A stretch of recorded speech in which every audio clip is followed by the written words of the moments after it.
AJ Dybantsa is hands down one of the most anticipated prospects in an NBA draft class in recent memory, and deservingly so. Dybantsa's physical tools and abilities as a wing make him pop right off the TV screen. At 6'9" with a 7-foot wingspan, he can move really well. He's extremely mobile, and he covers so much ground with these long strides that are so impressive for just about any athlete. He makes it look easy. As for the skill set side of things that he provides on the floor, AJ is a high level slasher. He's able to take over ball handling responsibilities, get pressure on the rim at a high level. He's long, and as I mentioned, those long strides help make him such a tough cover on his way to the basket, especially with an open floor. He's crafty. He has multiple ways to finish, whether it's through contact.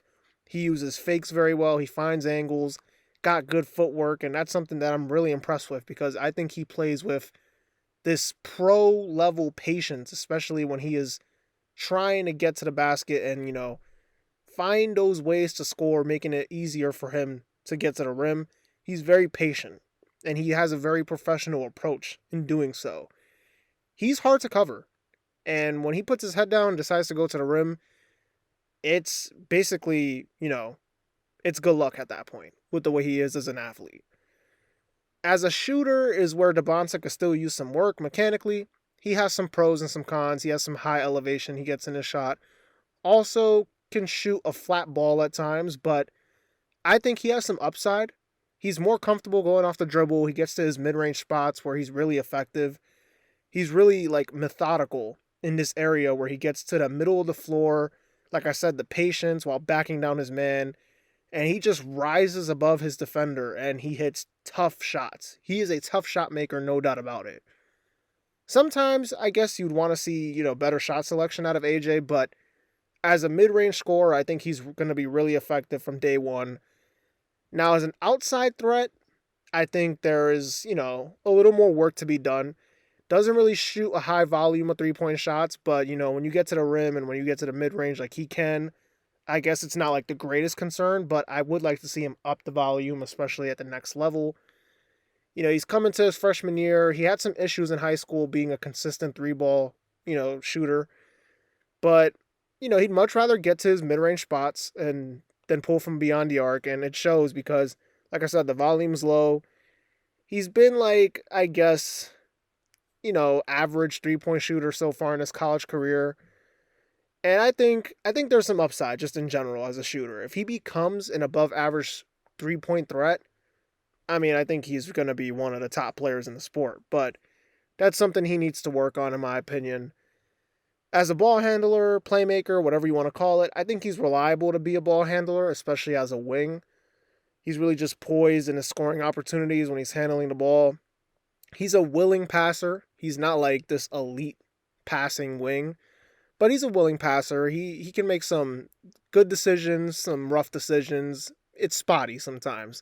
But there's potential for him to get better, and BYU trusts him with the basketball, and that's good for his development going into the next level. Because in the NBA, I think he's going to get a fair shot of being a ball handler for whatever team he's on next season, especially if it's on one of those teams that don't really have an established young player on their roster. He's going to get that opportunity to be that guy. And I also want to see how it looks, especially in a more spaced out NBA where there's more room on the floor to operate with the way he plays. He might be the rookie of the year next season, especially with just everything going into consideration. There is a chance he ends up being rookie of the year with the way he operates on the floor and how things work because he got a very pro style game. Not to say that guys like Cam Boozer or Peterson don't have a pro game because they're very good players as well, but I think he has the highest upside out of this entire draft. As a defensive player, I think that's where the upside continues to, carry weight because he has the physical attributes to be a really good on-ball defender, especially when he's just locked in. Off the ball, struggles throughout moments of the game. He can get lost. But I think those are things that he'll just get better at with experience, seeing the floor better on a defensive end. He's pretty good on the glass as well. He's willing to get in there, try to get some possessions for his team. For me personally, I would like to see him get drafted by a Brooklyn Nets. I think it'd be interesting to see him be on a team where The keys are his immediately. There is no like other young player that got drafted, the year prior, and he has to kind of like take this back seat. Like, for example, if he got drafted by an Atlanta Hawks, right? And the Hawks don't suck. But, like, let's say the Hawks got the top 3 pick with that Pelicans draft pick that they have. He'd kind of have to take a backseat to Jalen Johnson because Jalen Johnson is the guy on the Atlanta Hawks, and that's no shade to Trae Young. He just is. So AJ going to a team like the Hawks, he wouldn't get as much on-ball reps to really develop.